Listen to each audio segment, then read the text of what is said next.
Merci Charlotte, bonjour à tous. Voilà, soyez les bienvenus pour c'est la 5e séance, c'est son titre. Elle est consacrée aujourd'hui à la présentation des versions initiales des plans d'action. Donc la séance sera entièrement consacrée à vos présentations. Vérifiez vos parleurs et vos casques plutôt et vos micros. Assurez-vous d'une bonne connexion parce qu'on va faire appel à vous, faire appel aux volontaires qui souhaiteront qui accepteront de présenter leur plan. Première présentation donc du plan dans sa version initiale, suivi dans un deuxième temps d'un retour de Morgane Donadel et des confrères et consoeurs dans la salle qui partageront leurs commentaires dans le chat ou qui lèveront la main pour ceux qui souhaitent prendre la parole. Troisième temps, après donc avoir traité de la version initiale, on demandera à l'auteur du plan de nous dire s'il a eu l'occasion d'examiner les retours reçus de ses collègues qui sont arrivés à minuit, donc dans la nuit du lundi au mardi, s'il les a lus, s'il les a consultés, que compte-t-il en faire? Donc, au moins un exemple concret vous sera demandé de la manière dont vous allez améliorer votre plan.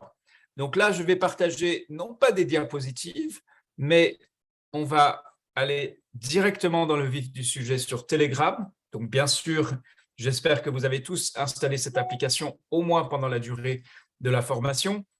Donc, on va commencer donc ici avec 3 apprenants dont on n'a que les pseudonymes. On a parce qu'ils n'ont pas respecté les instructions données et du coup, ils ont inscrit des pseudos au lieu d'inscrire leur adresse courriel.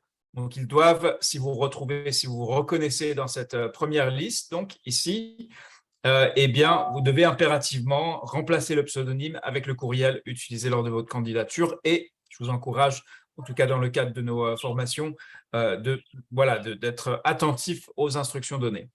Deuxièmement, donc, on a 6 apprenants qui n'ont pas malheureusement honoré leur engagement vis-à-vis de leurs collègues.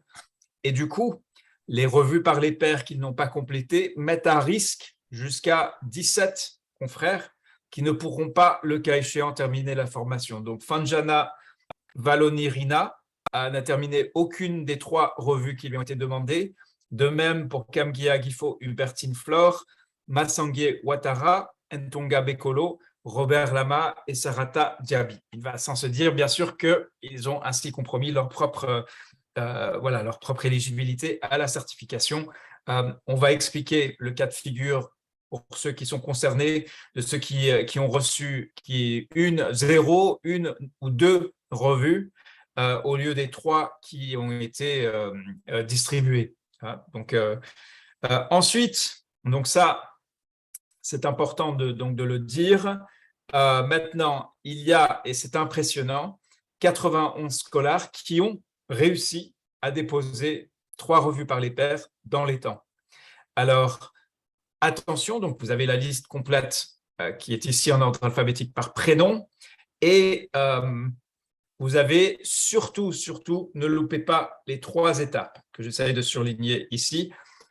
Il y a toujours, malheureusement, on constate qu'il y a des apprenants très compétents, très diligents, qui, lorsqu'on approche la fin de la formation, se disent « c'est bon, j'ai fait mes 3 revues par les pairs, j'ai fini ». Eh bien non, il reste 3 étapes qui sont très, très importantes. Donc d'abord, c'est dans PeerGrade, réagir aux commentaires que vous avez reçus, votre revue par les pairs. Donc ça, vous le trouvez sous l'onglet React. Ça, c'est une première étape. C'est donc de lire, de vous imprégner des retours de vos collègues. Et aussi, React, ça veut dire vous devez inscrire en toutes lettres, donc inscrire un commentaire, un retour sur le retour que vous avez reçu et le déposer en appuyant sur le bouton vert. Et cela, vous devez le faire 3 fois si vous avez reçu 3 revues par les pairs. Donc, vous n'aurez pas terminé le cours tant que vous n'avez pas complété cette étape. Deuxièmement, il s'agit donc non seulement de s'imprégner des retours émis par vos confrères, mais de faire la synthèse de tout votre apprentissage dans le cadre de cette formation et du coup de relire cette fois-ci avec vos nouveaux apprentissages, le plan d'action dans sa version initiale et de déterminer dans le temps imparti, c'est-à-dire entre maintenant et vendredi, qu'allez-vous faire concrètement comme travail de rédaction pour améliorer votre plan. Donc, c'est vraiment le but, c'est bien donc l'amélioration de votre plan. C'est là de nouveau où nous ne sommes pas dans un exercice théorique de se faire des retours les uns aux autres comme ça, par plaisir ou par voilà, pour exercer l'esprit critique, mais c'est bel et bien parce que la finalité, c'est donc d'ici vendredi soir, c'est déposer un plan d'action amélioré sur la base des retours que vous avez reçus, mais aussi sur la base de l'ensemble de vos apprentissages dans le cadre de cette formation. Et donc, troisième point, c'est une fois que vous avez fait ce travail de rédaction pour améliorer votre plan, et bien là, vous devez donc télécharger, c'est-à-dire envoyer votre plan d'action, dans cette fois-ci sa version finale, sur PeerGrade. Et vous verrez, il y avait toujours, dès le départ, il y avait 2 cases prévues. Une seule était accessible. Vous allez voir que la deuxième case est déverrouillée maintenant et vous pouvez donc envoyer votre deuxième plan d'action. Attention, là aussi, on a toujours des personnes qui, sans doute par souci d'économie du temps, déposent leur version initiale en tant que version définitive. Alors même si, dans le cadre de la revue par les pairs, vous n'avez reçu que les éloges de vos confrères et consoeurs, ils vous ont noté, ils vous ont donné des 4 sur toutes les rubriques, sur tous les critères, ils n'ont fait que féliciter votre travail.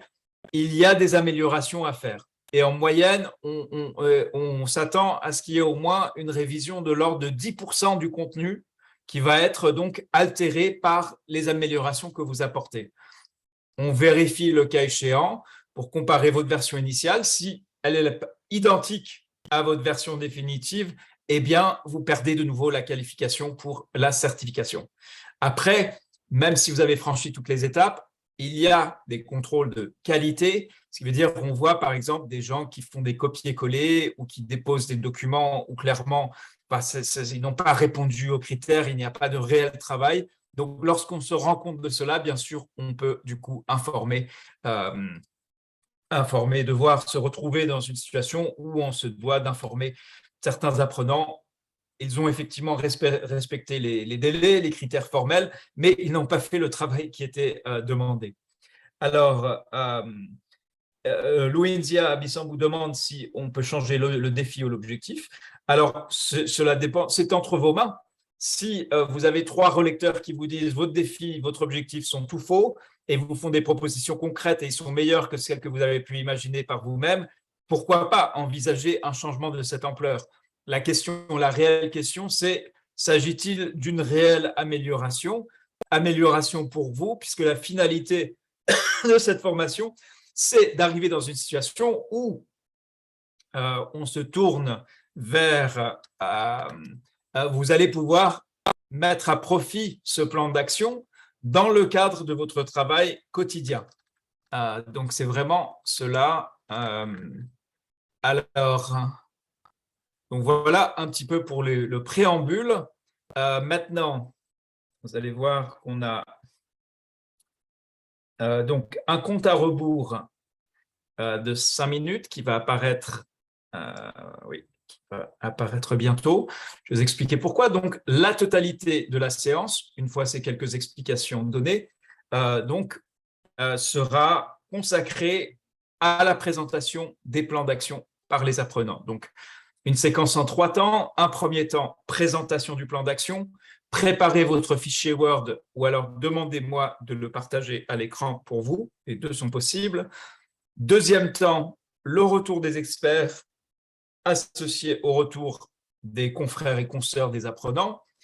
Et troisième temps, un point sur la revue par les pairs. Qu'est-ce que vous allez concrètement changer pour améliorer votre plan en fonction des retours que vous avez reçus?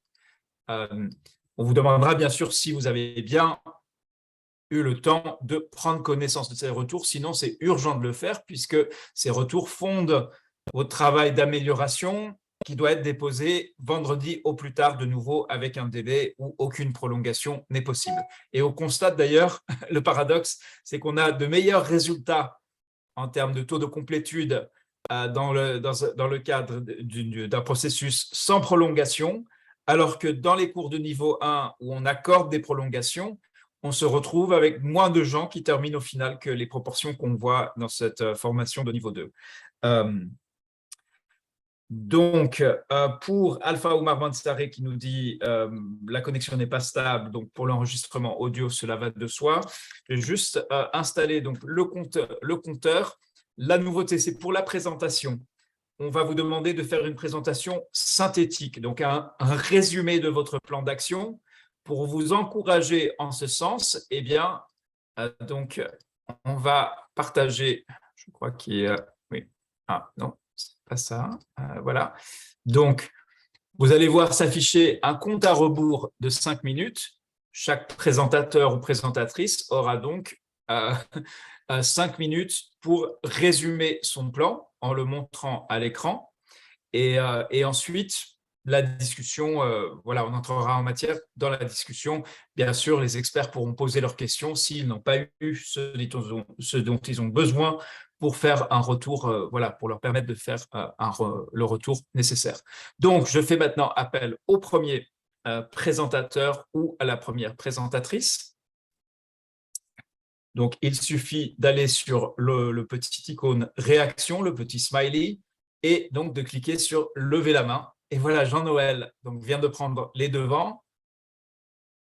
On va donc, cher Jean-Noël, voilà, vous avez activé votre micro. Est-ce que vous êtes en mesure de partager votre écran ou est-ce que vous préférez que je m'en charge? Bonjour. Oui, je propose que vous puissiez partager mon écran parce que je travaille avec le téléphone actuellement. D'accord. Alors, cela va être un tout petit peu plus compliqué à mettre en place parce qu'il faut que je gère le minuteur. Voilà, donc le minuteur reste ici et puis on va donc partager l'écran dans PeerGrid.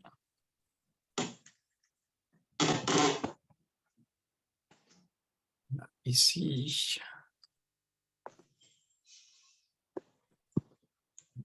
Et là, donc, on va passer sur le cours en français. Donc là, on a fait la séance avec les francophones ce matin.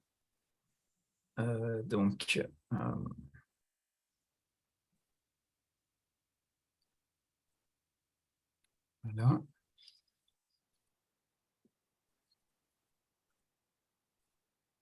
Donc, on va vous trouver ici et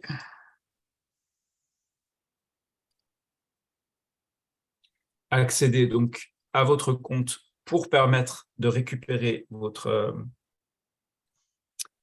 et je vois donc que vous avez déjà terminé la revue par les pairs. Alors, ce que je vais faire, c'est que je vais récupérer votre fichier Word ici pour permettre, c'est quand même plus simple, plus clair, plus lisible de partager le fichier Word proprement dit.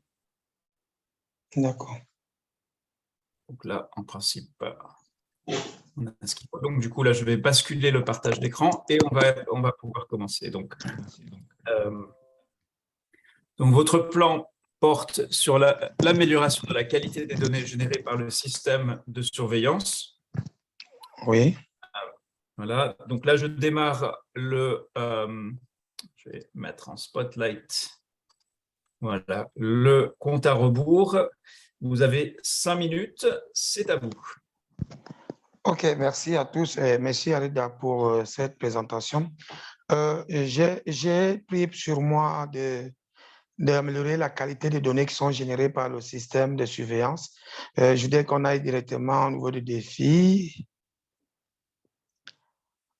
Alors, mon défi principal, c'était d'avoir des données de qualité pour une meilleure prise de décision sur la surveillance des MEV, en particulier celle des PFA.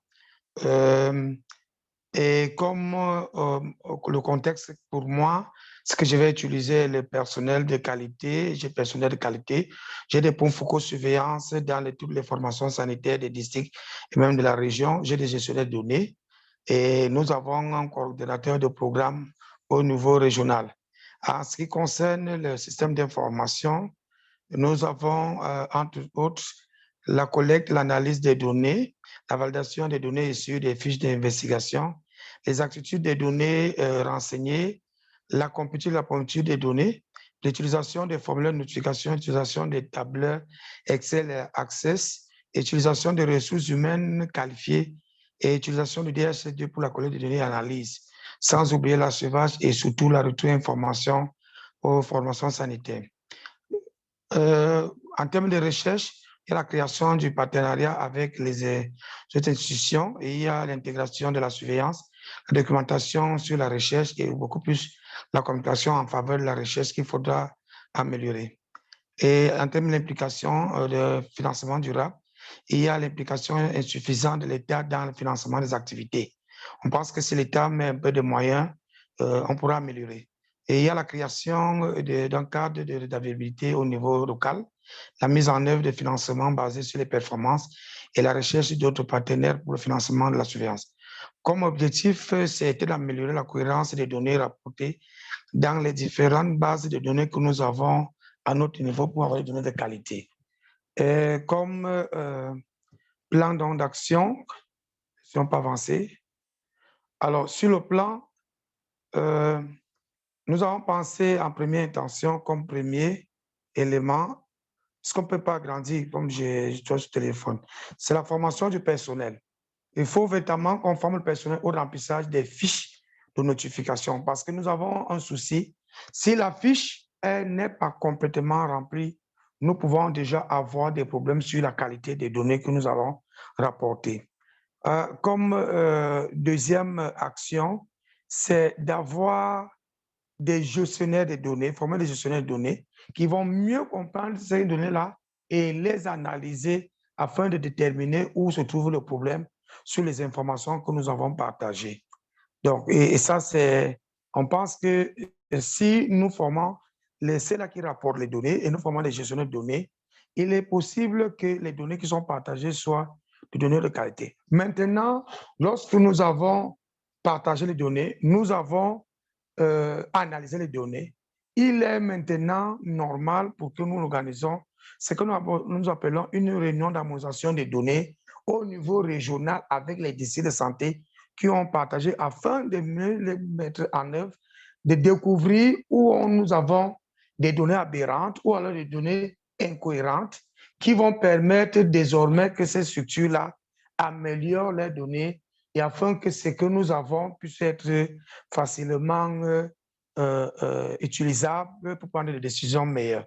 Je veux prendre par exemple, nous avons actuellement une épidémie de rougeole dans un campement et l'information qui est envoyée par le communautaire n'est forcément pas l'information qui arrive au niveau, au niveau du district de santé, encore moins de la région.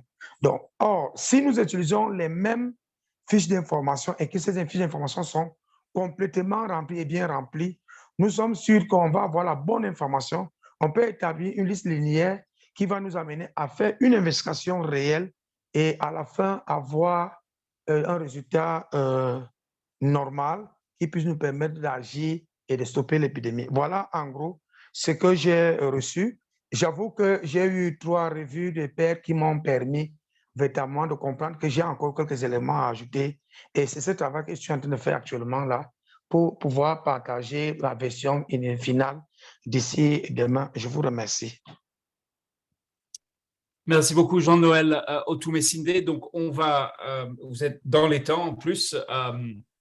Alors, je prépare le compteur. Alors, on va revenir sur la revue Parler de pairs. Là, j'aimerais donc faire appel à vos confrères et consoeurs pour vous faire leur retour, partager leurs réflexions, leurs appréciations, mais surtout leurs conseils. Qu'est-ce qu'il de ce qui est de votre présentation, qu'est-ce qu'ils sont en mesure de vous apporter. Donc, cela, vous le faites dans le chat, donc vous inscrivez vos commentaires.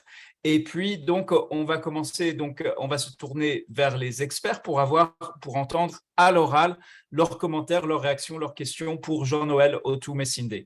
Donc, on va commencer bien sûr par Anna Minta qui a la responsabilité de l'expertise sujet de ce cours.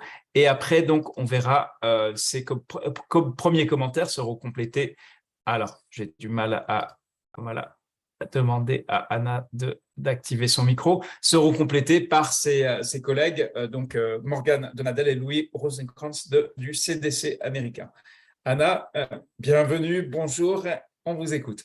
Bonjour, merci beaucoup Jean-Noël pour le partage de votre plan d'action. La qualité des données est un défi majeur qui affecte la surveillance. Les actions proposées sont bonnes, former le personnel des données sur la façon de remplir les formulaires et la gestion des données. Vous pouvez aussi ajouter peut-être de proposer un système de visite de laboratoire conjointe parce que les données de laboratoire peuvent également avoir besoin d'amélioration de la qualité des données. Aussi pour le contexte, vous pouvez fournir plus d'informations afin que le lecteur puisse comprendre la situation dans votre pays. Mais je pense votre plan d'action est très bien et vous pouvez l'améliorer avec les petites choses comme ça. Merci. Merci Anna. On passe peut-être à Louis Rosenkrantz et on terminera avec Morgane.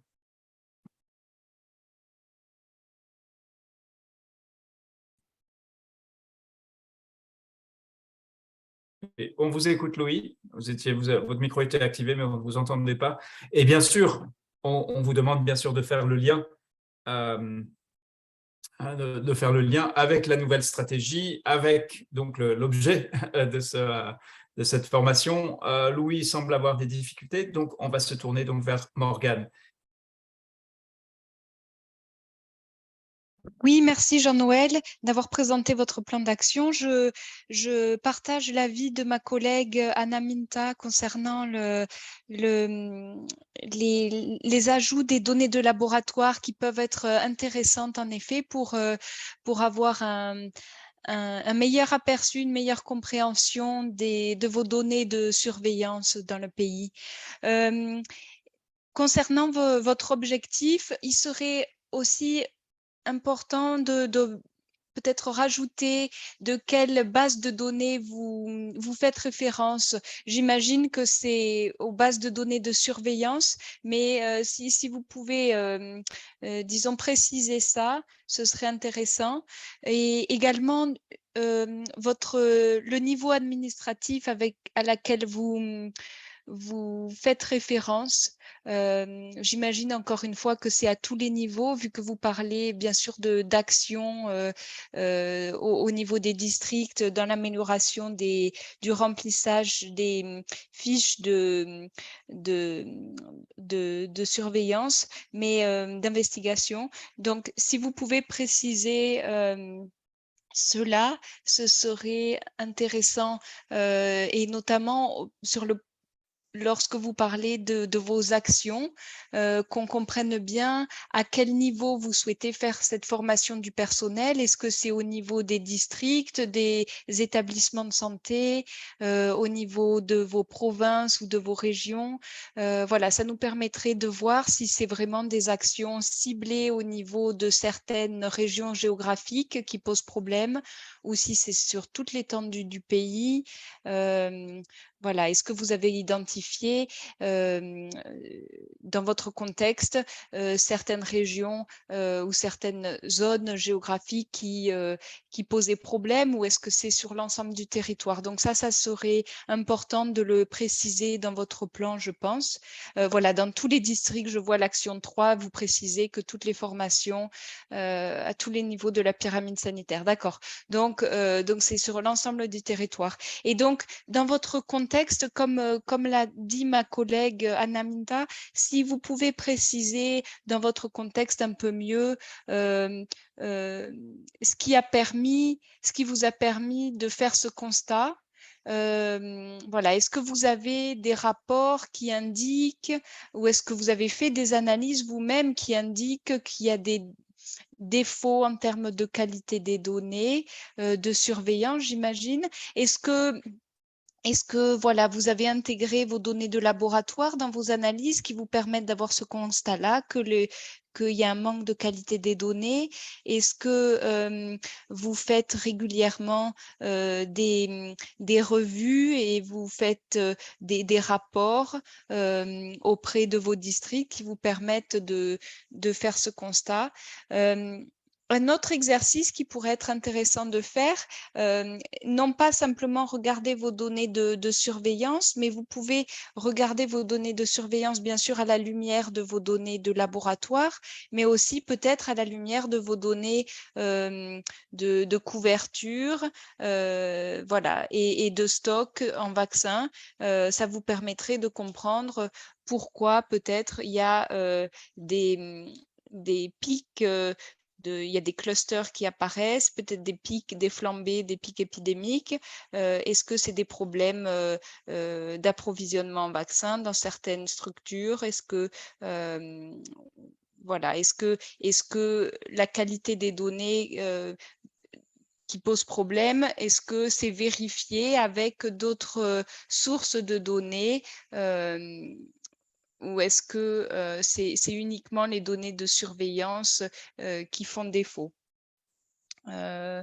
Voilà, donc je rejoins encore une fois les éléments apportés par ma collègue. Si vous pouvez un peu plus détailler peut-être votre contexte et puis préciser de quelle base de données à quelle vous faites référence, en incluant bien sûr vos données de laboratoire. Voilà, merci. Merci Morgane. Alors, je prends note des commentaires donc des apprenants. Il y a, par exemple, donc Bertin Rouambia qui dit « J'apprécie beaucoup la présentation. Néanmoins, le collègue peut aussi revoir l'objectif qui n'est pas SMART. » Donc, SMART, je vais demander à Charlotte de rappeler ce que ça signifie, un objectif. Qu'est-ce que c'est, Charlotte, un objectif SMART? C'est un anglicisme. SMART, oui, est un objectif qui doit être spécifique, qui doit être mesurable, qui doit être achievable. En français, ça doit être atteignable, et puis qui doit être réaliste, réalisable, et puis qui doit être mesuré dans le temps. Donc, qui pourrait être atteint visant une période donnée, si je peux le dire ainsi. Alors, peut-être qu'on peut trancher. Donc, l'objectif affiché dans le fichier Word, c'est améliorer la cohérence des données rapportées dans les différentes bases pour avoir des données de qualité. Donc, selon toi, Charlotte, est-ce que l'objectif tel qu'il a été écrit est déjà SMART ou non?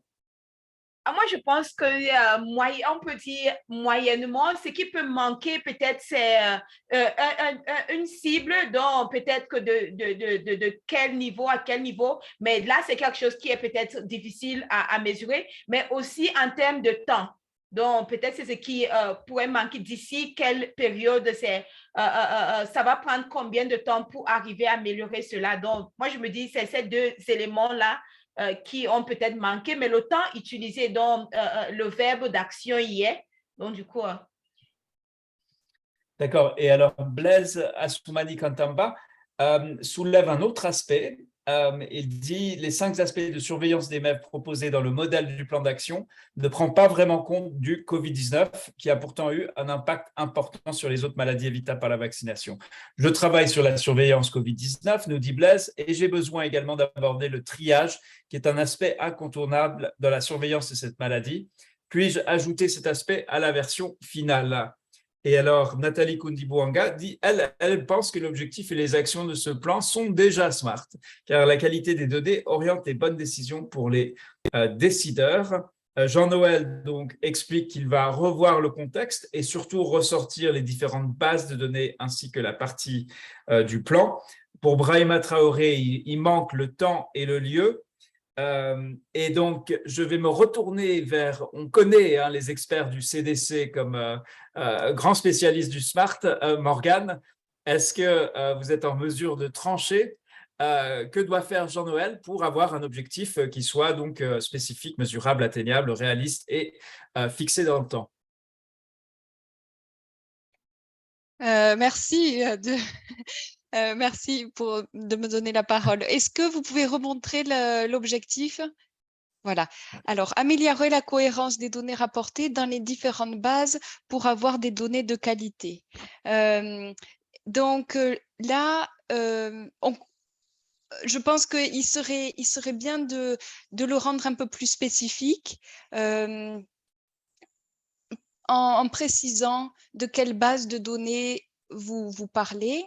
Alors, bien sûr, il serait intéressant que vous précisiez le lieu. Si on regarde uniquement votre objectif, si vous pouvez préciser le lieu, à quel niveau de la pyramide sanitaire vous faites référence. Donc, j'ai compris que c'était à tous les niveaux de la pyramide sanitaire, à tous les niveaux administratifs du pays. Donc, vous pouvez préciser également le pays. Bon, si vous voulez en effet le rendre spécifique dans le temps, vous pouvez mettre en 2022, vu que c'était un constat qui a été fait en 2022 et que c'est quelque chose sur lequel vous travaillez actuellement. Voilà, pour que si quelqu'un lit votre travail dans 5 ans, il sache que c'était un problème en 2022 et que peut-être 5 ans après, ce problème n'existe plus ou a été grandement amélioré. Donc, je pense que ce serait déjà une bonne façon de revoir votre objectif. Ensuite, mesurable, ça, je pense que vous pouvez le définir plus tard dans votre plan d'action avec les résultats que vous attendez. Voilà mon point de vue, mais si d'autres participants également ou d'autres collègues ont des ajouts, n'hésitez pas. Merci Morgane. Aurélien il rajoute justement, il pourrait également être précis quant à ce qui sera exactement amélioré. Des données chiffrées pourraient également orienter. Donc, alors, voilà, on a fait un petit détour sur la question, cette question SMART qui est récurrente dans tous les plans d'action. On revient vers vous, Jean-Noël, cette fois-ci pour s'intéresser aux commentaires que vous avez reçus dans le cadre de la revue par les pairs. Je suis très content de voir que vous avez d'ores et déjà donc réagi à vos 3 relecteurs. Qu'est-ce que vous avez retenu? On va parcourir ici le premier relecteur. Donc, sur la première partie, sur le premier critère, donc, il vous demandait de clarifier un acronyme. Donc des notes de bas de page auxquelles vous êtes référé qui n'étaient pas dans le travail, et puis la formulation donc voilà de votre défi.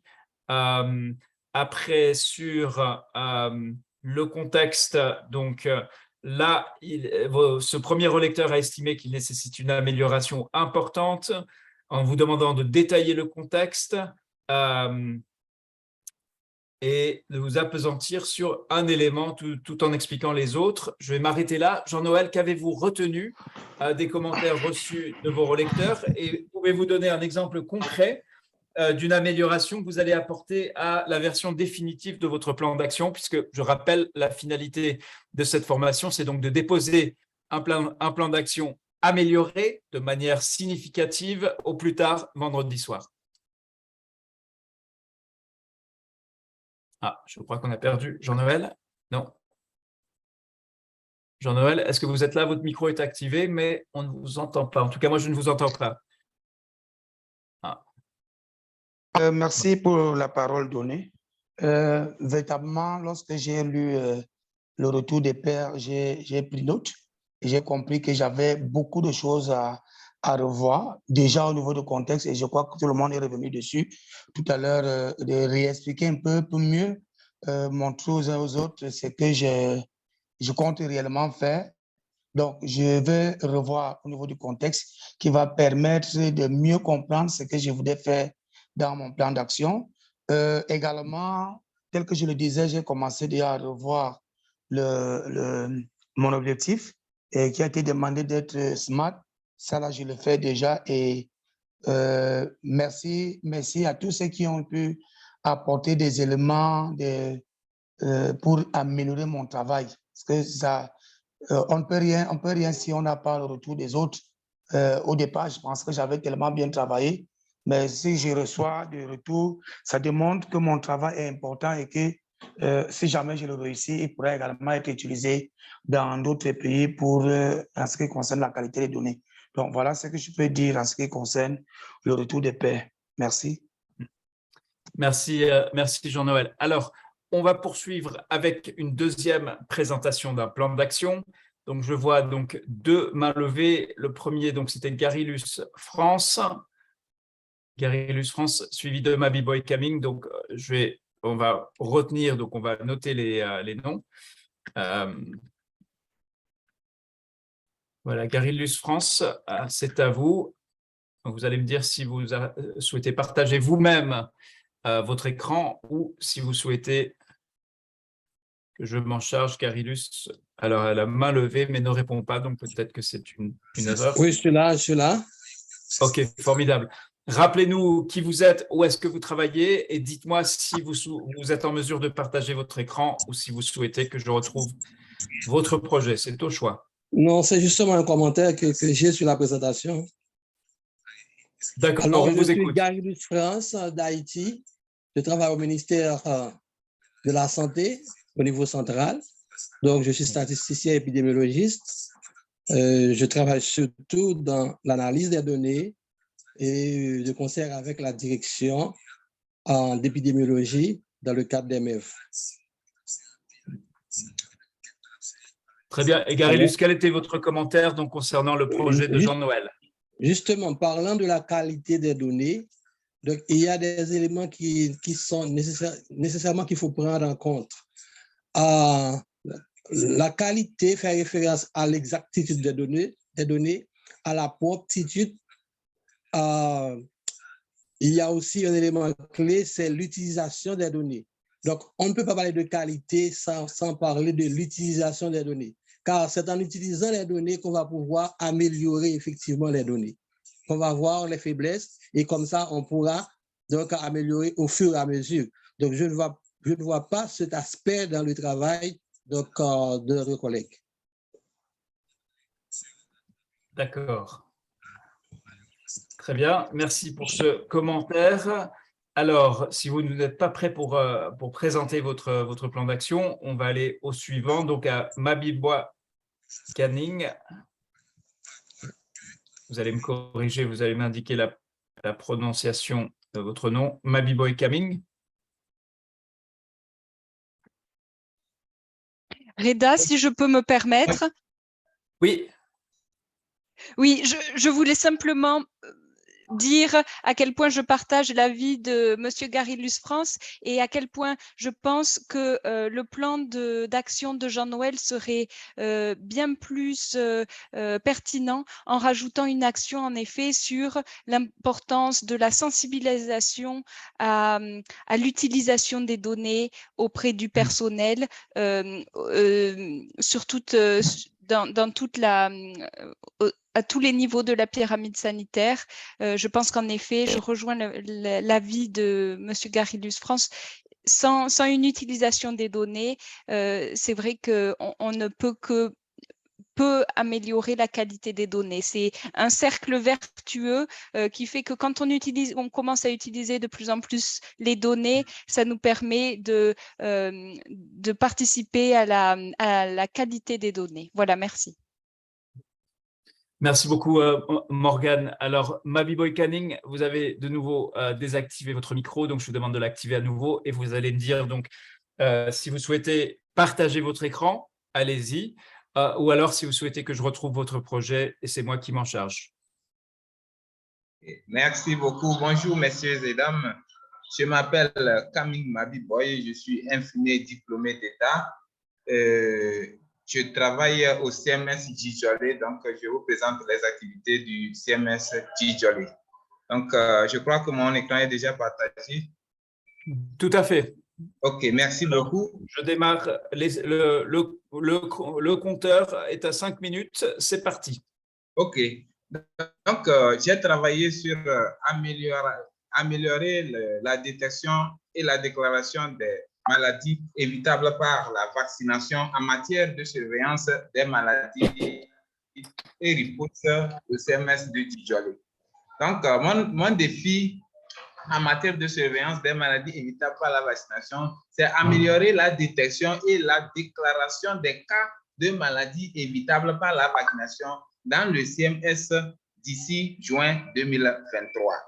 Mon contexte de surveillance des maladies évitables. Au niveau de la main-d'œuvre, le CMS compte environ 27 agents, toutes catégories confondues, avec un médecin, 5 techniciens supérieurs de santé, un cadre administratif de santé, 4 infirmiers diplômés d'État, 4 sages-femmes d'État, 3 techniciens supérieurs de la santé, 3 assistants d'hygiène, 4 accoucheuses auxiliaires d'État, 2 infirmiers auxiliaires d'État. Et de cet effectif, seulement 2 agents sont formés en SIMR. La plupart des prestataires ne maîtrisent pas les définitions des cas de maladies sous surveillance et donc notifient faiblement les cas quotidiennement. Le laboratoire. Les techniciens de laboratoire ne sont pas formés sur les techniques de prélèvement et de conditionnement des échantillons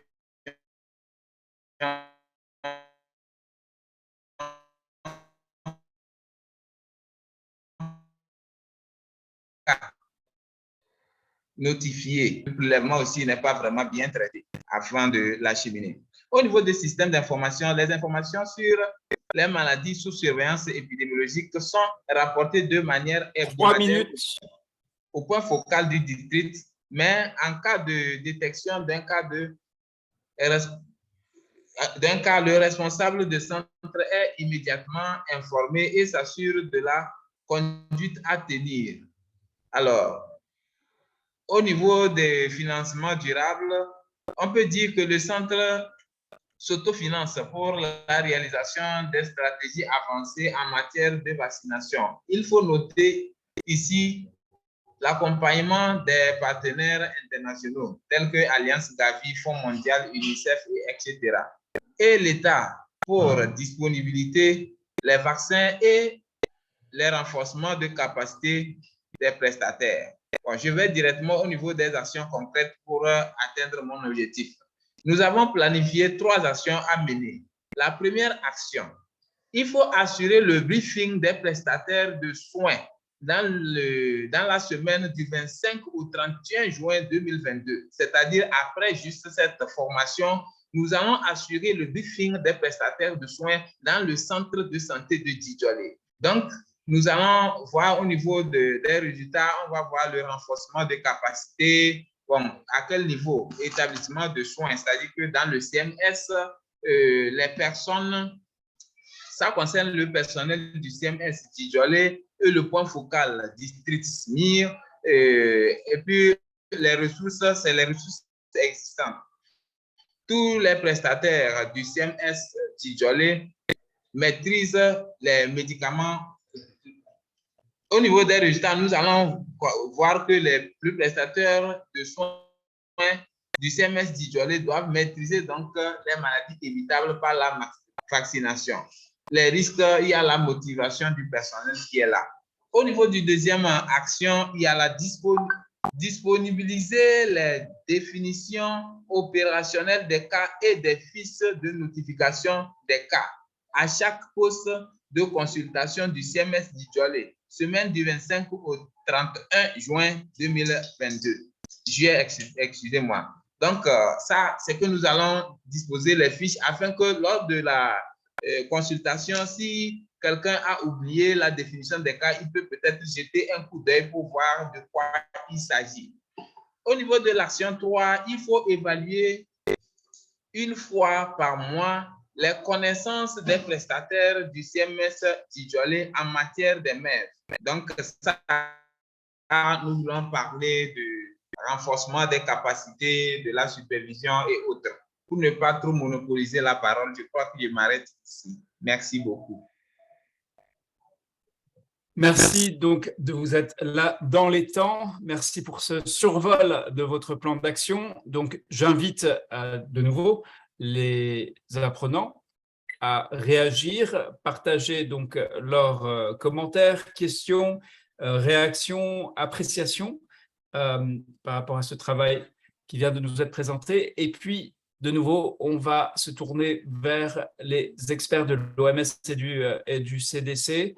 Là, cette fois-ci, je ne vais pas imposer un ordre de parole établi. Vous êtes en mesure donc d'activer votre micro. Je propose qu'on termine par Morgane.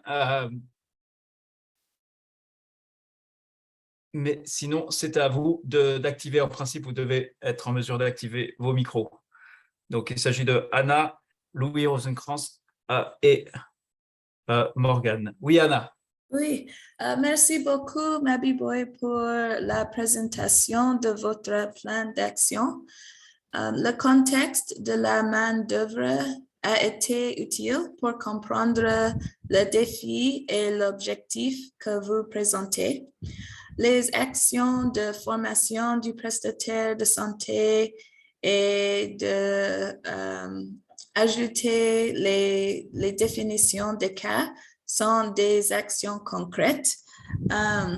Il est également important de suivre une formation. Oui, et pouvez-vous ajouter des données à votre contexte? Par exemple, avez-vous des données qui montrent que les cas ne sont pas signalés? Cela renforcera le contexte que le prestataire ne signale pas parce qu'il ne comprend pas les définitions de cas. Oui, c'est bon. Et peut-être avec ces choses comme si vous pouvez ajouter des données, c'était un peu mieux, mais c'est très bien fait. Merci. Merci Anna. Je tourne maintenant vers Louis Rosenkrantz, mais je crois qu'il n'est pas dans la séance, donc c'est vers Morgane. Oui, merci Mami Boy pour votre exposé très clair. L'objectif, on le voit ici, il est smart, hein. On voit qu'il est spécifique, on sait bien ce à quoi vous voulez faire référence. Donc, il s'agit d'un problème de détection et de déclaration des cas de maladies évitables par la vaccination. Donc, on parle de toutes les maladies évitables par la vaccination dans un centre médico-sanitaire, dans un établissement de santé spécifique. Et donc, vous souhaitez mener ces actions d'ici à juin 2023. Donc, c'est également le temps est spécifié. Donc, c'est spécifique, ça semble réaliste également, mesurable, on le verra par la suite également. Mais donc, ensuite, dans votre contexte, vous faites bien référence aux 5 composantes. La main-d'œuvre, donc là, vous détaillez bien et vous donnez des données. Les laboratoires. Le laboratoire, vous dites que il y a des problèmes de formation et de capacité des techniciens de laboratoire. Donc, si vous avez des données pour renforcer ce constat-là, comme l'a dit ma collègue, ce serait intéressant de rajouter ces données-là. Au niveau du système d'information, est-ce que vous pouvez descendre, s'il vous plaît, l'écran? Faire défiler, voilà, merci. Se rapporter de manière hebdomadaire.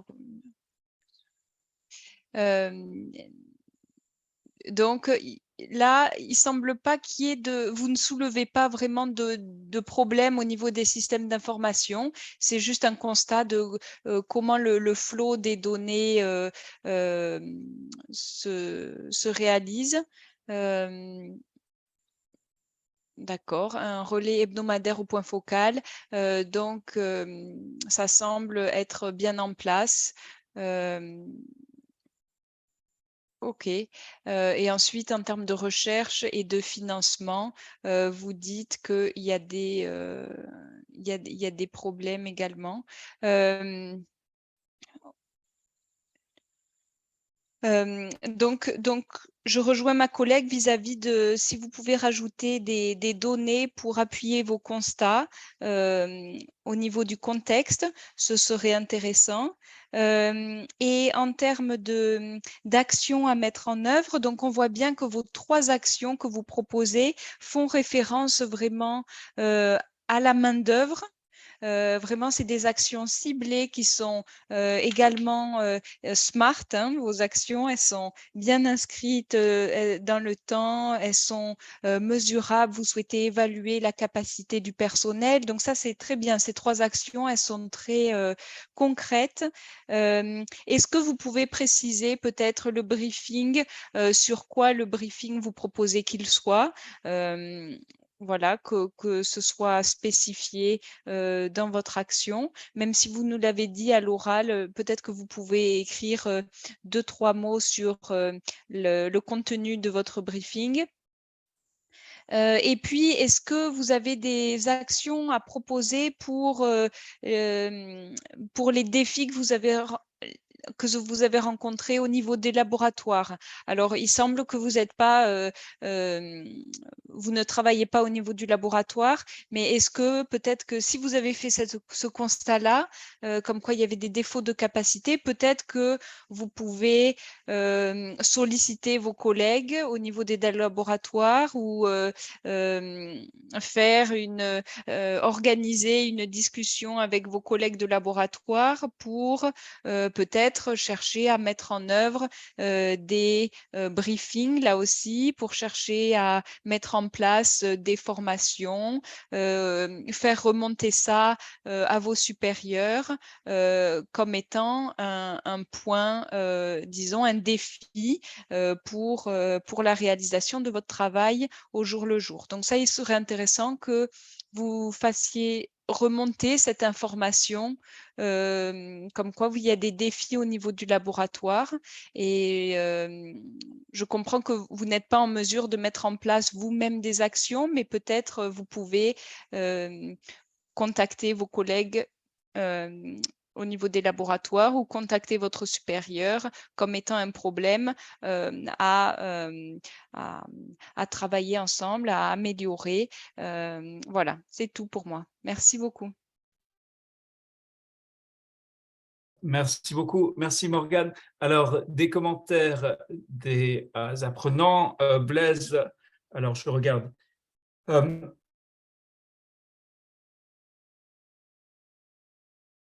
Alors, un premier commentaire de Brahima Traoré, je pense, s'adresse à tous les présentateurs de faire une synthèse au lieu d'essayer de lire son plan.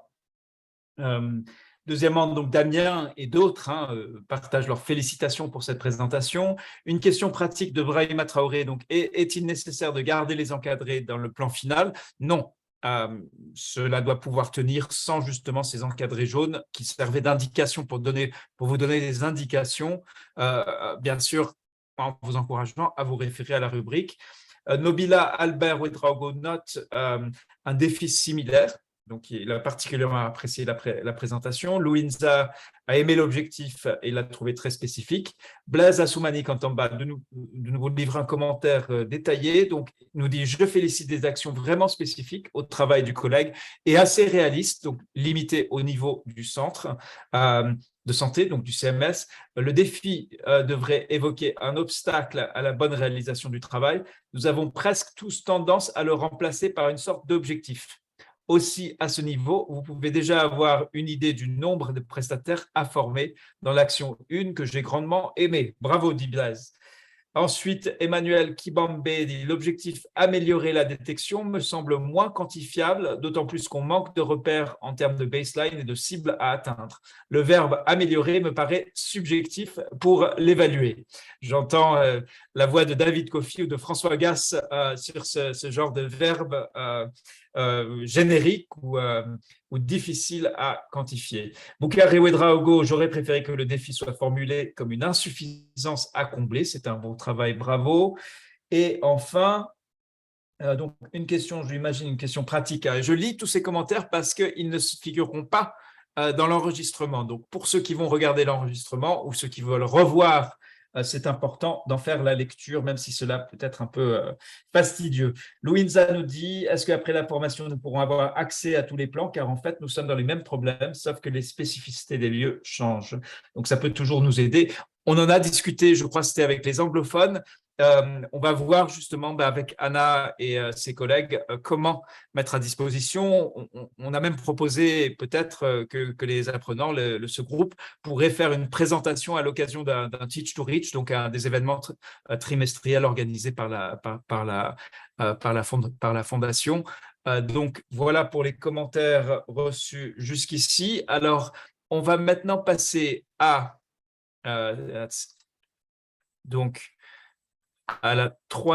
au troisième temps. Donc, Mabiboy, là, la question, on revient vers vous. Alors, un premier constat, vous n'avez pas encore consulté vos retours. Et cela peut être l'occasion justement de démontrer, de faire la démonstration, qu'est-ce qu'il faut faire quand on reçoit son retour. Donc, premièrement, cela se passe au niveau de React. Vous allez sur React et là, vous allez voir que la première revue. Pour accéder à la deuxième, à la troisième, eh bien, il va falloir compléter, répondre à ces questions. Mais d'abord, vous allez devoir lire les commentaires reçus. Donc, pour chaque critère, vous avez les critères ici surlignés en bleu, donc le choix de votre relecteur. Là, il vous a accordé un 3 sur 4 pour ce premier critère. Et là, surtout, le cœur du retour, ce n'est pas le chiffre, c'est bien sûr la substance du commentaire et en particulier son caractère constructif, on espère, c'est-à-dire qu'il vous donne véritablement des indications, des suggestions, des recommandations sur comment vous pouvez améliorer votre plan par rapport à ce critère. Donc voilà, on va vite parcourir.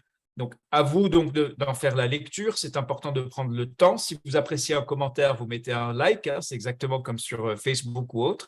Donc, là, il dit, selon ce relecteur, eh bien, il a trouvé qu'aucun contexte n'est expliqué. Et il dit, nous de disposer. Alors, vous êtes tout à fait, vous pouvez être en désaccord avec votre relecteur. Ou au contraire, vous pouvez reconnaître, même si vous n'appréciez pas la forme, ou voilà, enfin, c'est à vous, c'est votre plan d'action. Donc, c'est à vous de décider, de vous déterminer par rapport à ce que vous allez, comment vous allez utiliser et mettre à profit les retours des relecteurs, même si dans certains cas, on peut ne pas apprécier. Nous ne disposons pas suffisamment d'informations contextuelles. Nous pourrons par exemple demander à l'auteur comment est organisé le système de détection. Alors là, il faudrait aller voilà, ce relecteur suggère de consulter la grille critériée pour bien faire cette partie. Aucune référence n'a été mentionnée, et ainsi de suite. Donc là, donc Mabiboy doit d'abord répondre. Alors oui, c'est en anglais. How useful is the feedback? Ça veut dire quelle est l'utilité du feedback? Et là, vous avez une échelle pas utile du tout à extrêmement utile. Donc, Mabiboy, vous allez vous déterminer entre, on va dire, 0 et 4, là, c'est vous qui allez donner une note au relecteur et vous pouvez lui faire un retour sur son retour. Donc, soit pour le remercier, soit pour lui dire reconnaître ou au contraire lui dire malheureusement, votre retour ne m'a pas été utile, voilà ce qui m'aurait aidé, voilà ce que j'ai fait, ou voilà, là, vous pouvez vraiment partager avec lui et après appuyer sur le bouton vert. C'est à ce moment-là que vous allez voir une deuxième relecture apparaître. Et une fois que vous répétez ce même processus, donc d'abord prendre connaissance des retours, ensuite les noter, lui faire un retour sur ces retours à votre relecteur, appuyer sur le bouton vert et là vous aurez accès ensuite aux trois retours reçus. S'il y en a moins que 3, eh bien vous faites avec ce que vous avez reçu. Et surtout, le but, ce n'est pas un exercice de style, ces retours doivent vous servir pour identifier quel point allez-vous améliorer dans votre plan. Donc, comme vous n'avez manifestement pas encore pris connaissance des retours, je ne vais pas vous interroger sur ce que vous allez en faire. On va au contraire, là, on est déjà, donc 1 heure est déjà passée. On a tout juste examiné 2 projets. Vous voyez que cela prend du temps et c'est bien. C'est vrai qu'on est allé très vite dans la première partie de la formation. Et là, pour la première fois, peut-être, on a vraiment l'occasion d'entrer, de creuser un petit peu sur ces plans d'action. Maintenant que vous avez fait un travail de réflexion, et de partage de retour par la revue par les pairs. Alors là, j'avais inscrit donc Louinzia Bisambo Flor et ensuite Imad Bella Araidia. Donc, on va pouvoir entendre les deux. À partir du moment où Louinzia et ceux qui réagiront à ces commentaires arrivent à le faire de manière concise. On a mis à peu près une demi-heure par plan, donc peut-être que c'est ambitieux, cher Imad. Je ne suis pas sûr, malheureusement, qu'on arrive jusqu'à vous. On va essayer. Alors, Louinzia, c'est à vous. Vous allez me dire d'abord si vous allez partager vous-même votre écran. Allez-y dans ce cas-là. Bonjour encore, Reda. Donc, je ne peux pas partager, si vous pouvez le faire parce que j'ai un téléphone. D'accord, il n'y a pas de souci. Donc, laissez-moi juste un petit peu de temps pour faire la mise en... Voilà. Donc, je vais partager mon écran. En fait, je vais d'abord aller récupérer donc, votre fichier Word. Comme ça, c'est le fichier Word qu'on va... Voilà, on y est presque.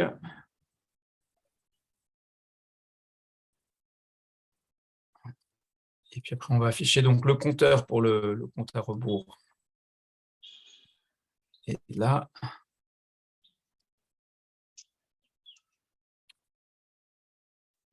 Voilà, donc le titre de votre plan, c'est « Trouver les voies et moyens en vue d'agrandir l'espace de travail du laboratoire de la surveillance environnementale de l'INRB à Kinshasa, donc en RDC.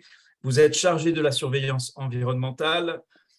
Donc, j'active, oui, vous voyez donc 4 minutes 59 au compteur. C'est à vous, je vous suis, sinon vous me donnez les indications, on vous écoute. D'accord, merci beaucoup, Reda. Et merci encore à tout le monde. Comme on vient de dire là, je suis chargée de la surveillance environnementale et à l'occasion des réunions mensuelles d'analyse des données et de suivi de la surveillance, il a été plusieurs fois noté l'exiguïté de l'espace de travail dans le laboratoire de surveillance. C'est ça même qui a été mon défi pour ce plan. En fait, dans mon contexte, j'ai développé les éléments du personnel, de la recherche et tout concernant l'INRB parce que selon ma compréhension, je pense que comme je suis en train de plaider et de chercher des solutions pour le laboratoire, il faudrait alors montrer dans quel cadre s'inscrit le laboratoire. J'ai parlé du personnel que c'est un grand laboratoire qui fait partie du réseau des laboratoires polio tenu par le professeur Mouyembe. J'ai parlé de la qualification du personnel qui travaille, qui est suffisamment formé dans l'analyse des échantillons des maladies évitables par la vaccination, des types de recherches menées par ce centre-là qui va des recherches fondamentales jusqu'au plus opérationnel. Et j'ai fait aussi un clin concernant le laboratoire en lui-même, la structure, c'est, on peut dire maintenant, une méga structure. Il y a plusieurs types de laboratoires là-dedans, plusieurs domaines, la bactériologie, la virologie et tout. Et dernièrement, ils ont acquéri un laboratoire P3. Donc, il s'agit vraiment d'une institution de travail où on peut faire confiance. Et pour ce qui est du financement, c'est vrai que c'est une institution publique, mais il a l'apport de beaucoup de partenaires, des collaborateurs de plusieurs pays qui viennent pour des recherches et tout. Donc, et puis, il y a aussi le management du directeur qui a fait de cette institution ce qu'il est actuellement vraiment qu'on peut vendre au niveau international. Alors, mon objectif, c'est de... Rédaction, on peut passer, parfois ça m'échappe un peu. Donc, c'est ça, agrandir l'espace de travail du laboratoire de surveillance de l'INRB à Kinshasa. Alors, pour ce qui est des actions, ma première action, c'est parce qu'on en a discuté au cours des réunions, c'est qu'il y avait déjà une initiative qui a commencé, mais qui n'a pas pu aboutir, celui d'agrandir, de donner à l'INRB un conteneur qui devait être aménagé de façon à répondre aux normes d'un laboratoire d'analyse d'échantillons environnementaux et tout. Cette démarche s'est arrêtée quelque part. Alors, dans ma première action, je me disais qu'il faudrait rechercher les éléments ou les documents liés à cette démarche-là, où est-ce qu'on en est et tout. Et je pensais que pour ça, le responsable serait le service de surveillance, le PEV, en fait, essentiellement, moi chargé de la surveillance environnementale. Bon, les risques pouvaient être que le document ne soit pas retrouvé et tout, sinon, on pourrait toujours écrire autre chose. Alors, en deuxième lieu, alors si tout est bon, alors l'OMS pouvait, parce que c'est lui le partenaire essentiel là-dessus, pouvait alors doter le laboratoire de ce conteneur-là aménagé et tout pour en fait agrandir l'espace. Alors, avec le temps, je me dis que normalement, le problème, c'est qu'on doit agrandir le nombre de sites. Or, déjà, avec ce petit espace, avec les 20 sites que nous avons, ça pose déjà le problème. On peut agrandir, mais comme le projet est d'étendre les sites dans tout le pays, à un moment donné, même si on a agrandi l'espace actuel, il va toujours se poser des problèmes. Alors, il faudrait penser à long terme comment avoir les autres laboratoires dans le pays, dans d'autres provinces, dans d'autres villes, pour se rassurer que même si le nombre d'échantillons augmentait avec le temps, avec les sites, mais on peut toujours prendre en charge à Kinshasa ou dans d'autres laboratoires relais de l'INRB. Voilà en bref ce qu'est mon plan. Merci. Merci Flore Louinzia Bissambo. Alors, vous avez fait en plus ça dans les temps. Donc, un double merci. On demande donc de nouveau, dans ce premier temps, on vous demande de réagir, donc à l'ensemble des apprenants de réagir dans le chat, donc dans le dialogue en direct. Alors, je vois que Léopold a un problème particulier. On va regarder Léopold. Quoi qu'il en soit, votre mission reste la même. Donc de réviser, d'améliorer votre plan et de déposer la version améliorée d'ici vendredi. Alors, c'est très inhabituel de ne pas avoir de retour. On va regarder ce qui s'est passé. Ah d'accord, donc Charlotte confirme que vous avez bien reçu 3 revues. Donc, voilà, donc c'est la maîtrise de la plateforme qui crée la difficulté. Donc, ici, donc, on demande en réaction donc, à ce plan d'action de Flore, vos réactions, vos commentaires dans le chat. Et puis, on va commencer par, voilà, donc par les experts, Anna Minta et Morgane Donadel, pour votre retour, vos réflexions, vos questions, les choses à prendre en considération dont il faut tenir compte par rapport à ce plan d'action. On vous écoute. Bonjour, merci Louinzia d'avoir partagé votre plan. Il est bon d'entendre parler de la surveillance environnementale, qui est une partie importante du système de surveillance dont nous n'avons pas beaucoup parlé jusqu'à présent. Alors, c'est bon. Oui, il s'agit d'un défi intéressant et semble également être un défi de financement, je pense. Par exemple, pour l'action 2, pouvez-vous préciser comment vous allez trouver le financement pour, si je comprends, ajouter les autres laboratoires? Peut-être vous pouvez préciser dans le plan d'action. Oui. Merci. Oui, c'est très bon et le contexte est bon parce que beaucoup de gens ne savent pas beaucoup de la surveillance environnementale. Alors, on a besoin de beaucoup de contexte. Alors, c'est très bon. Merci. Merci. Merci Anna. Et donc Flore, là, vous avez une suggestion, une recommandation concrète. Oui. Morgane, c'est à vous. Oui, merci Flore pour cet exposé. En effet, on ne parle pas beaucoup de la surveillance environnementale, mais c'est très important, bien sûr, pour la surveillance polio. Donc, merci de ce plan spécifique à cette question. Alors, moi, j'ai des questions vis-à-vis de vraiment votre objectif, il est spécifique, il est peut-être un peu trop spécifique, vu que votre action, vos actions, disons, vont au-delà de agrandir l'espace pour la surveillance environnementale.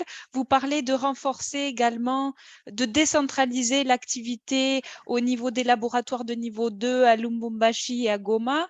Donc là, il semble que vous souhaitiez également, de façon générale, renforcer peut-être la capacité au niveau du pays à réaliser de la surveillance environnementale. Et pas uniquement agrandir l'espace au niveau de l'INRB à Kinshasa. Donc, peut-être que vous pouvez essayer de un peu mieux lier votre objectif et votre plan d'action. Est-ce que vous souhaitez finalement renforcer la capacité en RDC de faire la surveillance environnementale? Et à ce moment-là, votre action 3 vis-à-vis de décentraliser l'activité aux laboratoires sous-nationaux prend sens? Ou bien est-ce que c'est vraiment des questions d'espace à l'INRB à Kinshasa? Voilà, c'est simplement pour vous faire réfléchir là-dessus. Moi, je suis curieuse aussi de savoir, est-ce que vous pouvez rajouter un peu dans le contexte pourquoi le plan précédent n'avait pas pu aboutir? Parce que je pense qu'il est intéressant de comprendre pourquoi il y a eu des échecs préalablement vis-à-vis de l'agrandissement de l'espace de travail et pour que vous puissiez mettre vraiment une action sur là-dessus, sur ce défi rencontré préalablement. Parce que est-ce que c'était un manque de financement ou un manque de volonté d'un décideur, d'une partie prenante? Est-ce que vous pouvez vraiment agir sur ce qui avait manqué précédemment? Voilà, mais sinon, c'est très clair et précis. Donc, merci beaucoup. Merci. Très bien. Merci donc à Anna et Morgane. Alors, on est à 16h12, heure de Genève. Je propose, donc je regarde, il y a un commentaire. Donc, il y a les félicitations de Nathalie Kondi-Bouanga et un commentaire de Bertin qui demande pourquoi n'avez-vous pas orienté ce défi sur toute l'étendue de la République et pas seulement à Kinshasa? Je pense que le pays est confronté à un problème de laboratoire, vu même le temps observé de la transmission des échantillons de la province vers la capitale et la période d'attente des résultats vers les provinces. Donc, on ne va pas… Plusieurs questions vous ont été posées. Flore Louisa Bissambou, par souci d'économie du temps, on ne va pas aller plus loin. On va donc… Le dernier présentateur que j'ai inscrit… Reda, s'il vous plaît. Là, Araïdia. Oui. Allô? Allô, Oui, Reda, s'il vous plaît. Oui, alors un commentaire très, très rapide. Oui, justement, moi-même aussi, j'avais eu un petit souci quand j'ai lu mon premier relecteur, même si je n'ai pas encore réagi. Parmi ces observations, il pense que ce n'est pas vraiment à moi, en tant que PEV, de poser ce problème, plutôt à l'INRB lui-même qui ressent le problème. Or, moi, je ne peux pas travailler la surveillance environnementale sans laboratoire, donc je trouve que les soucis de laboratoire sont miens aussi, donc je peux les présenter. Alors, j'avais eu comme ça sa réaction que c'était pas vraiment à moi, plutôt à l'INRB et tout. Je sais pas, c'est que les encadreurs en pensent. Alors, l'essentiel, c'est de réfléchir à ce qui est apporté par vos relecteurs. Vous pouvez tout à fait être ensuite en désaccord, décider non, je ne suis pas d'accord et ce n'est pas dans le cadre de mon plan. Je ne vais pas retenir ce commentaire. Attention quand même, les relecteurs ne font pas leurs commentaires au hasard, donc il faut bien en tenir compte, mais c'est votre plan. Donc, merci. Il y a sûrement d'autres personnes qui reçoivent. On peut même avoir deux relecteurs qui se contredisent, qui sont absolument en désaccord entre eux, qui vous disent deux choses totalement différentes. C'est à vous de faire le travail de réflexion critique et vous déterminer, est-ce que vous retenez une proposition ou l'autre, ou ni l'une ni l'autre, c'est aussi une option. Donc, on va voir maintenant Imad Bella Ara Idia, qui va nous dire s'il va partager son écran ou s'il souhaite que je le partage à sa place. Imad? Oui, merci beaucoup de le partager parce que je viens de sortir du bureau et donc je n'ai pas accès à mon ordinateur. Merci beaucoup de votre accompagnement. Très bien. Alors, on va aller sur le login. Donc là, il faut de nouveau que je récupère le fichier Word. C'est mieux de faire… En attendant, ça. je voudrais porter un grand remerciement aux personnes qui ont eu le temps et l'effort, et ça a été très, très bien démontré dans les commentaires. J'ai eu du plaisir à voir les commentaires aussi constructifs l'une que les autres. Merci beaucoup aux lecteurs. Très bien, c'est un plaisir d'entendre cela. Alors, le compteur est à 5 minutes. Le titre de votre plan d'action, c'est donc renforcer l'intégration et l'interopérabilité du système d'information de surveillance des maladies évitables par la vaccination. On vous écoute. Exactement, merci beaucoup. Donc, en s'alignant déjà dans la première orientation de la stratégie, c'est d'avoir un système de surveillance intégré global. Je suis inscrit dans cette optique d'intégration pour aller proposer l'intégration des deux sous-systèmes de collecte, d'analyse et de prise de décision pour la surveillance des maladies évitables par la vaccination, qui sont gérés par deux entités différentes, qui sont la direction de l'épidémiologie et la direction de la population détenant l'ensemble des programmes sanitaires. Pour ce qui est du contexte, heureusement, nous sommes dans une ère de refonte du système de santé, une refonte globale dictée par la généralisation de la couverture universelle. Et du coup, notre direction, de par sa mission, s'est trouvée impliquée dans la révision du système d'information à côté d'une division de l'informatique et des méthodes. Nous voulons consacrer cet effort d'intégration pour avoir un système basé sur un dossier patient partagé, d'où la nécessité de se pencher sur ce chantier. Le contexte est marqué par un grand développement, donc assez de ressources humaines qu'on traduit par les chiffres et qui sont référencés par les documents que j'ai incorporés dans le document. Un réseau de laboratoires très développé avec plus de 40 laboratoires provinciaux et 2 ou 3 expertises au niveau national qui assurent la formation, la recherche et tout. Pour ce qui est du système d'information, comme j'ai mentionné tout à l'heure, il est, du moins que l'on puisse dire, un système très réactif, capable de détecter en grande partie les maladies à déclaration et les maladies sous surveillance. Mais ce souci d'intégration, il nous encourage à travailler sur ces actions. Concernant le domaine de la recherche appliquée, comme j'ai mentionné tout à l'heure, nous avons 2, 3 institutions nationales qui datent depuis une centaine d'années déjà et qui ont pour mission de développer la recherche fondamentale. J'ai mis en dessous de page les références pour aller vers les publications actualisées de ces 2 ou 3 institutions. Le financement, le point fort, si je me permets de le dire, du système national marocain, toutes les activités sont prises par main forte par le ministère de la Santé. Le financement est déjà suffisant.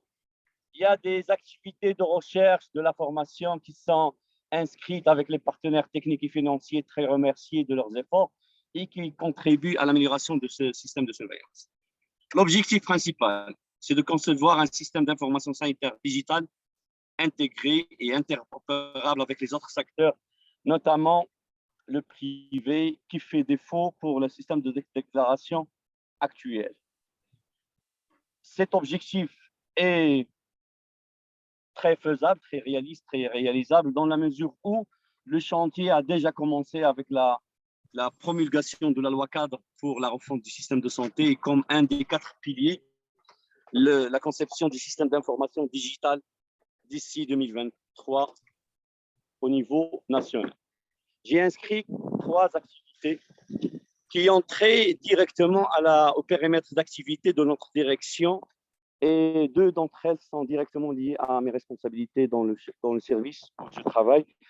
Il y a une grande volonté ressentie par la volonté royale et je pense que ce chantier va voir le jour dans les mois qui viennent. En gros, c'est ça mon plan d'action pour vous donner encore du temps pour d'autres interventions. Et encore merci pour les lecteurs. Merci Imad Bella Araidia. Alors, j'appelle donc vos commentaires, les commentaires de l'ensemble du groupe. Et on se tourne vers Anna Minta et Morgane Donadel. Anna et Morgane, on vous écoute. D'accord, merci beaucoup. Le système d'information est un défi important dans la surveillance complète. Vous avez fourni beaucoup de contexte qui est bon. Pouvez-vous ajouter les données qui montrent le problème pour plus de détails? Peut-être le problème, est-ce que le problème est qu'il y a un système qui dit peut-être il y a 10 cas de rougeole et l'autre système dit il y a 5 cas, ou il y a un système pour la rougeole et un autre système pour le polio, quelque chose comme ça. Si vous avez des données pour présenter à la direction, cela pourrait aider à améliorer vos actions et votre plan pour discuter ce problème que vous avez décrit dans votre plan d'action. Alors, vous avez beaucoup de contexte qui est très bon. Merci. Merci Anna. Maintenant à Morgane. Merci beaucoup pour ce plan. C'est vraiment très très détaillé. Donc bravo, félicitations pour ce travail accompli. Hein. On voit que votre contexte est référencé avec beaucoup de données et de liens à des publications. Donc merci beaucoup pour ça.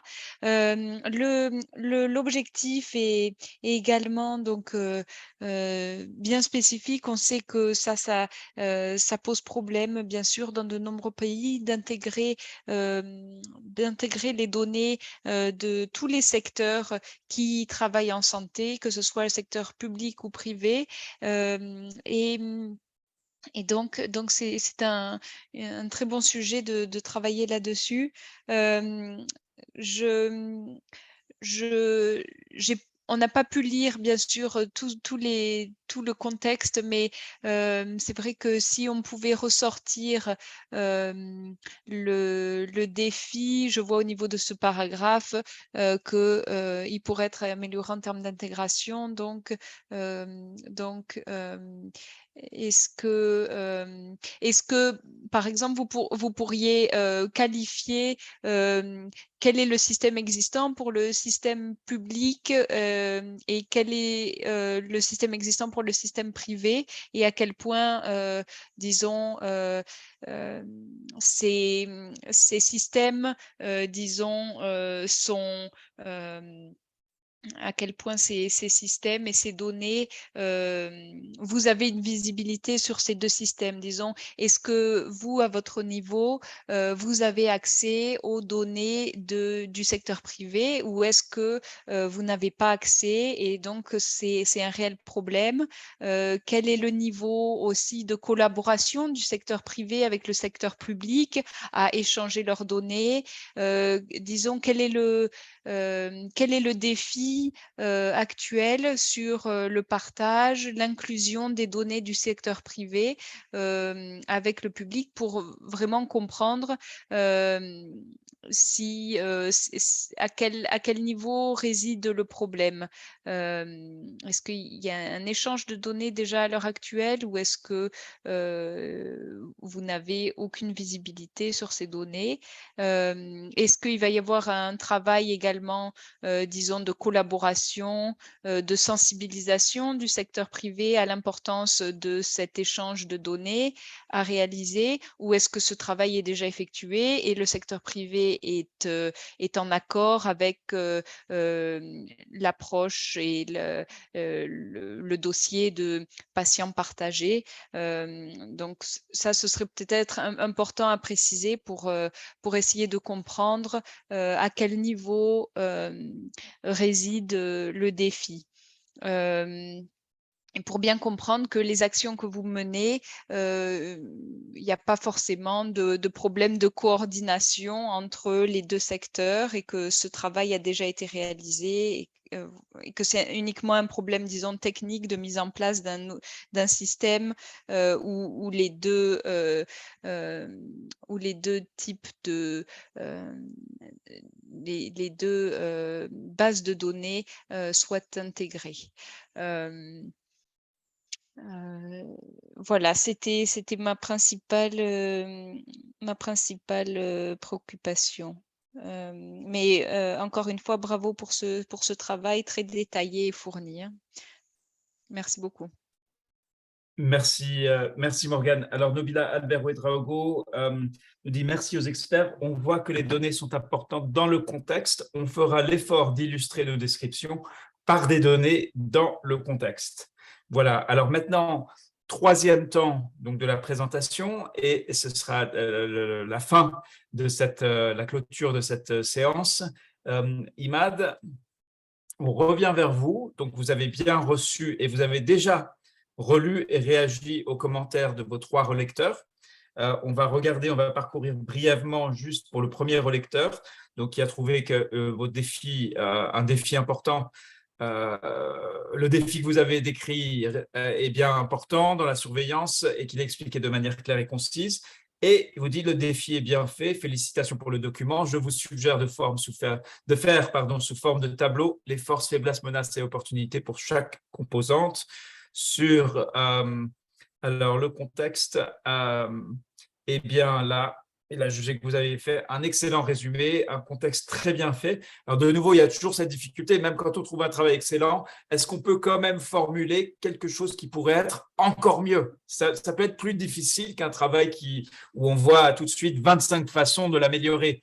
Donc ça, c'est un défi pour les relecteurs parce que finalement, Imad se retrouve avec un compliment, c'est toujours agréable à recevoir, mais cela ne l'aide pas à progresser, à aller plus loin dans ce travail du plan d'action, puisque Imad, comme chacun d'entre vous, doit maintenant réviser et améliorer son plan. Donc là, on a de nouveau la satisfaction du relecteur, de beaux compliments, mais malheureusement, le paradoxe, c'est qu'un travail excellent est plus difficile à relire puisqu'on a comme objectif non pas de faire des compliments, mais d'apporter quelque chose à l'auteur qui lui permettra d'améliorer son plan.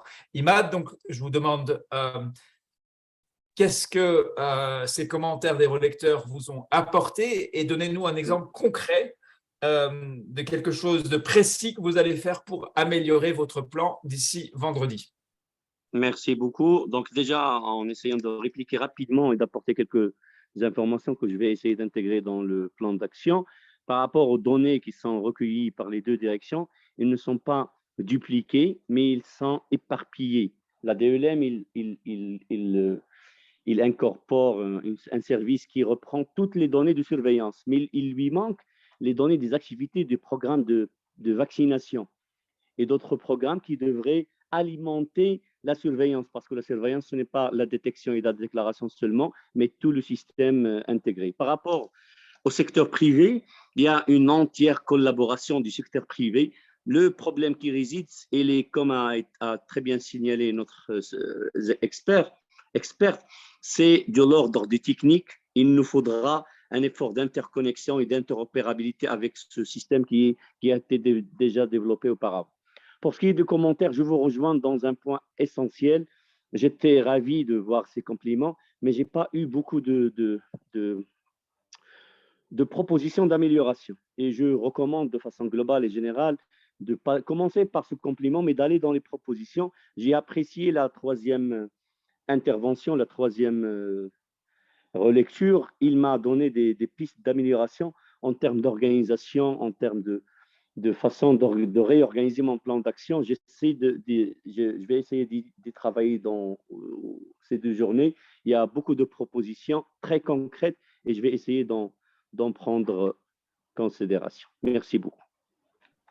Merci beaucoup, Imad Bella Raïdia. Donc, vous êtes le dernier qui va pouvoir présenter son plan d'action. Vous êtes très nombreux dans la salle, bien sûr, à ne pas avoir pu présenter, mais vos plans d'action donc sont là. Je rappelle cette formation, c'est la dernière fois qu'on se réunit en tant que groupe sur Zoom.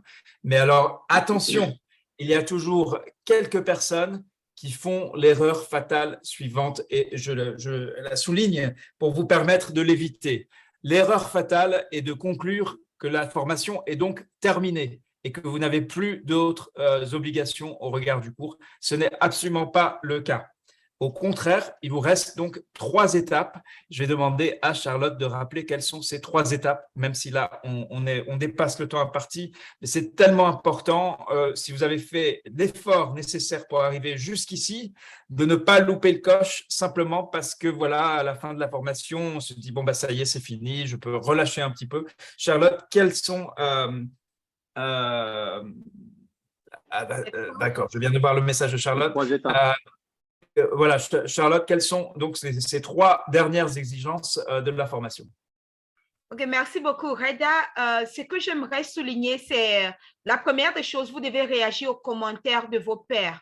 Juste parce que c'est en cliquant sur Submit Reaction, en réagissant, que vous allez effectivement voir ces commentaires et vous allez les utiliser pour réviser votre plan d'action afin d'y apporter des améliorations significatives. Et puis par la suite, avant vendredi 23h59 heure de Genève, je parle de vendredi le 22 juillet, vous devez déposer votre plan d'action final, votre